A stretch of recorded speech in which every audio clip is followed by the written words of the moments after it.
Yo, selamat datang di channel Mandong Film, channel yang membahas seputar manhwa dan donghua. Di video pertama ini, saya akan menceritakan manhwa yang berjudul Solo Leveling. Menceritakan di mana seorang pemuda yang dunianya bermunculan banyak gate atau gerbang. Di dalam gate tersebut berisikan dungeon dan para monster.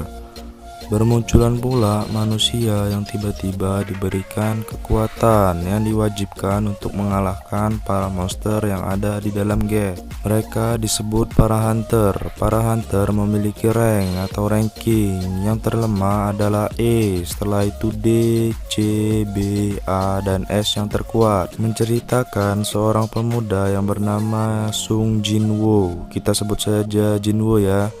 Jinwoo adalah salah satu orang yang diberikan kekuatan, namun ia memiliki kekuatan yang saking lemahnya dia dijuluki yang terlemah dan ia berank E. Ia menjadi hunter demi membantu pengobatan ibunya yang sedang koma di rumah sakit karena penyakit yang muncul dari dalam gate dan demi membiayai sekolah adiknya yang mau masuk universitas. Namun ketika ia memasuki gate, ia mendapatkan kekuatan yang kuat dan tak terkalahkan.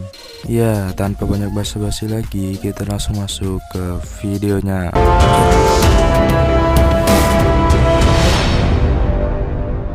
Cerita diawali dari munculnya gate dikonstruksi di Seoul yang berperingkat D.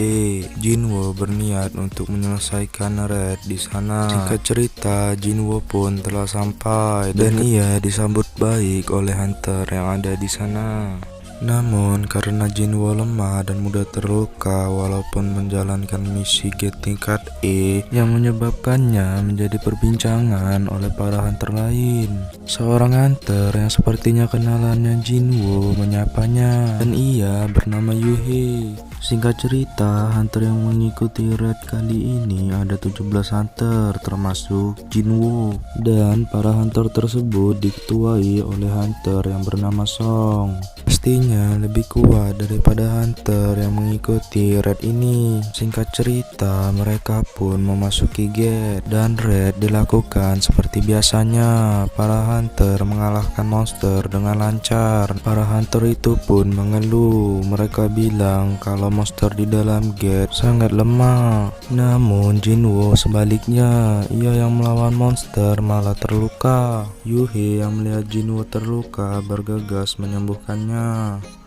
Singkat cerita, para hunter pun telah mengalahkan monster. Salah satu hunter berteriak. Ia berkata kalau ada dungeon kedua di dalam gate. Karena Song yang menjadi ketua, ia pun memutuskan untuk memvoting apakah mereka akan melanjutkan raid ini atau tidak. Sedikit info, karena ada dungeon kedua, mereka seharusnya kembali dan memberitahu serikat. Oke, lanjut. Song berdalih untuk melanjutkan raid ini karena Song berpikir kalau diselesaikan oleh hunter lain maka keuntungan mereka akan berkurang. Dan akhirnya voting pun dimulai. Ada 8 hunter yang memilih setuju dan 8 lainnya tidak memilih setuju. Skor sekarang imbang. Ada satu yang belum memilih, yaitu Jinwoo. Karena Jinwoo kekurangan uang untuk membantu keluarganya, Jinwoo pun memilih setuju. Akhirnya mereka pun melanjutkan raid ini. Di tengah perjalanan, Jinwoo menoleh ke arah Yuhei. Karena melihat Yuhei tampak marah, Jinwoo pun bertanya apakah dia marah kepadanya. Junhei menjawab ia tidak marah namun kesal sebab Jinwoo memilih setuju. Juhei berkata kalau mereka tidak tahu ada apa di dungeon kedua. Setelah 40 menit berjalan, mereka menemukan pintu masuknya. Tanpa banyak basa-basi lagi, mereka langsung memasuki dungeon. Namun mereka heran karena tidak menemukan satupun monster di dalamnya, melainkan patung raksasa yang aneh. Setelah mereka melihat-lihat, mereka melihat ada patung yang berbeda dari yang lainnya. Patung itu berbentuk seperti malaikat dan memegang balok batu di tangannya yang berisikan tulisan. Tiba-tiba Yuhei melihat kalau patung yang paling besar sedang memperhatikan mereka. Yuhei yang berada dekat Jinwoo langsung memberitahunya apa yang dia lihat. Jinwoo juga merasa kalau kalau patung itu memperhatikan mereka. Namun belum selesai di situ, tiba-tiba pintu dungeon pun tertutup. Salah satu hunter yang merasa kesal karena tidak menemukan apa-apa di dalam dungeon, ia pun berniat keluar dari sana. Setelah sesaat hunter itu memegang pintu, tiba-tiba patung yang berdiri di samping pintu pun bergerak dan langsung memukul hunter tersebut. Alhasil hunter itu pun tewas seketika. Para hunter yang melihat kejadian itu terkejut. Bagaimana bisa hunter berrank D mati dalam satu pukulan? Seharusnya kalau dungeon ini berrank D, tidak mungkin hunter itu mati dengan satu pukulan. Belum selesai di situ, Jinwoo yang melihat patung besar tadi tiba-tiba merasa bahaya dan menyuruh para hunter lain untuk menunduk. Ternyata benar, patung besar tadi mengeluarkan laser dari matanya yang membuat sebagian hunter yang tidak bisa menghindar tewas seketika.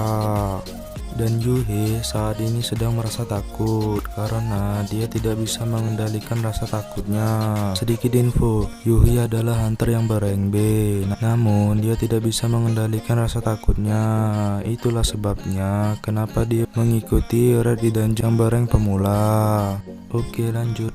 Song berkata kalau sekarang setidaknya dungeon ini berrank A atau bahkan S. Jinwoo yang menoleh ke arah Song terkejut karena tangan Song terputus akibat terkena laser tadi. Jinwoo pun membantu memberhentikan pendarahan dari tangannya Song. Tiba-tiba salah satu hunter yang bergumam tidak mau mati ingin pergi dari sana. Ia yakin kalau tidak ada yang bisa menghentikan kecepatannya. Tapi ternyata pendapatnya itu salah. Laser pun langsung menerjang ke arahnya dan dia pun langsung tewas seketika. Jinwoo pun mulai berpikir dan dia menyadari kalau mereka harus mengikuti perintah yang ada di dalam dungeon tersebut, yang terletak pada patung yang mirip malaikat yang mereka lihat tadi. Dan perintah pertama adalah sembala yang mulia. Jinwoo pun yang mengetahui jawabannya itu langsung menyuruh para hunter untuk menunduk. Hunter yang mendengar itu pun kebingungan apa yang sedang Jinwoo katakan. Tapi karena para hunter itu tidak punya pilihan lain, mereka pun menuruti apa yang dikatakan Jinwoo. Tiba-tiba suasana mulai hening dan patung besar yang sedang duduk itu langsung tersenyum jahat yang mungkin membuat bulu kuduk para hunter itu berdiri. Soalnya senyumnya itu mengerikan, yang ternyata itu berhasil. Saat salah satu para hunter berdiri, hunter itu tidak terkena serangan laser dari patung besar itu. Namun tentu tidak selesai di situ. Patung besar yang duduk tadi tiba-tiba bergerak, yang menandakan bahwa perintah kedua harus dilakukan, yaitu pujilah yang mulia. Tanpa banyak basa-basi lagi, salah satu hunter yang mengaku paduan suara mencoba untuk memujinya. Namun ketika dia memuji, tiba-tiba patung itu mengangkat kaki dan ternyata patung besar itu malah menginjaknya. Seketika hunter yang melihatnya pun panik dan menjauhi patung. Namun karena panik, tanpa sadar para hunter malah mendekati patung-patung yang memegang senjata. Tiba-tiba patung yang memegang senjata itu bergerak dan membunuh para hunter yang mendekatinya. Jinwoo pun berpikir karena di situ ada patung yang memegang alat musik, mungkin patung itu akan memainkan alat musiknya.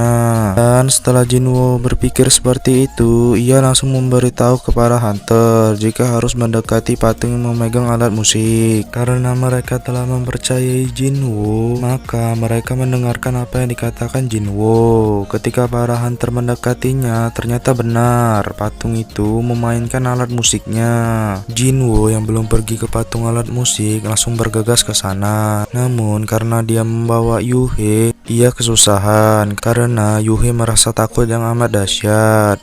Alhasil Jinwoo terpaksa menarik-narik Yuhe agar sampai ke patung alat musik. Namun ketika Jinwoo dan Yuhe sampai ke patung itu malah tidak memainkan alat musik karena ada dua orang di satu patung. Alhasil Jinwoo pun mengalah dan ia mencari patung yang lain.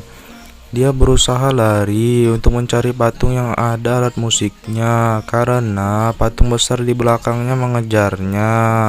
Karena panik, alhasil Junwoo salah memilih patung yang ia dekati patung perisai. Karena Jinwoo terlalu dekat dengan patung itu pun menyerangnya yang membuat kaki Jinwoo putus. Namun Jinwoo tidak menyerah. Ia berusaha untuk menggapai patung yang ada di sebelahnya. Tapi sesaat dia mulai kelelahan dan mulai putus asa, tiba-tiba tangannya menyentuh area patung musik tersebut. Ia tentu saja membuat dia selamat. Setelah itu semua selesai, Juhye pun langsung bergegas melihat keadaan Jinwoo. Juhye terkejut melihat kaki Jinwoo yang putus. Ia pun langsung menyembuhkannya. Namun dia tidak bisa menyembuhkannya, hanya menutupi pendarahannya saja. Dan tanpa menunggu para hunter bersantai, perintah ketiga pun muncul, yaitu buktikan kesetiaanmu. Tiba-tiba muncullah altar atau tempat pengorbanan. Salah satu hunter berkata, karena Song yang mengajak mereka ke sini, jadi Song harus bertanggung jawab. Jadi maksudnya gini, karena Song yang mengajak mereka ke sini, maka Song harus dijadikan tumbal agar mereka selamat. Karena Song tidak punya pilihan lain, Song pun menuruti perkataan mereka. Namun ketika Song mau menaiki altar, tiba-tiba muncul api. Tapi tidak terjadi apa-apa pada Song. Junwoo yang melihat itu meminta tolong kepada hunter untuk mengantarkannya ke sana. Ketika Junwoo menaiki altar, tiba-tiba apinya bertambah. Junwoo yang melihat itu menyuruh hunter lain untuk naik. Setelah mereka semua naik, tiba-tiba pintu keluar dungeon pun terbuka. Para hunter yang melihat itu pun heran, apakah ini hanya jebakan atau asli? Belum selesai di situ, tiba-tiba para patung bergerak menuju ke arah mereka. Namun jika mereka dilihat, mereka akan diam, tidak bergerak. Tiba-tiba salah satu hunter perempuan yang sudah tidak tahan lagi melihat kejadian ini pergi meninggalkan dungeon. Dan ternyata dia berhasil keluar tanpa diganggu oleh patung besar tersebut. Para hunter yang melihat itu pun langsung mengikutinya. Satu persatu para hunter meninggalkan altar dan akhirnya hanya menyisakan Jinwoo, Yuhye, dan Song. Song yang berniat sedari awal ingin mengorbankan dirinya pun nyuruh Yuhye membawa Jinwoo. Tapi tiba-tiba Yuhye tidak bisa bergerak karena kehabisan mana. Jinwoo yang melihat itu menyuruh Song untuk membawa Yuhye pergi. Song pun membawa Yuhye pergi dan meninggalkan Jinwoo. Dan saat ini Jinwoo pun memegang pedang. Ia berkata, jika aku harus mati di sini, maka setidaknya akan kubawa satu monster bersamaku. Setelah ia berkata seperti itu, tiba-tiba tombak menerjang ke arahnya dan membuat dadanya robek. Jinwoo pun mulai pasrah dan dia mengungkapkan unek-uneknya. Dia berkata kalau dia tidak ingin mati. Dan kenapa pula para hunter meninggalkan mereka dengan alasan kalau dia punya keluarga. Padahal kita tahu sendiri kalau Jinwoo juga punya keluarga. Jinwoo pun kesal kepada para hunter yang meninggalkannya. Namun mau bagaimana lagi, situasi ini telah terjadi dan dia cuma bisa pasrah. Pedang ingin menerjang ke arahnya, tiba-tiba muncul proyeksi di atas kepalanya. Proyeksi itu berkata, apakah kamu mau jadi player? Jinwoo mau tidak mau memilihnya karena kalau dia tidak menyetujuinya, dia akan mati. Karena tidak ada pilihan lain, dia pun memilihnya. Tiba-tiba cahaya muncul menyelimutinya dan selesai. Oke, sampai di sini dulu ya alur cerita manhwa yang berjudul Solo Leveling. Nantikan kelanjutannya di part 2 ya. Dan agar kalian tidak ketinggalan video-video dari Mandong Film, alangkah baiknya kalian subscribe dan nyalain loncengnya. Bye.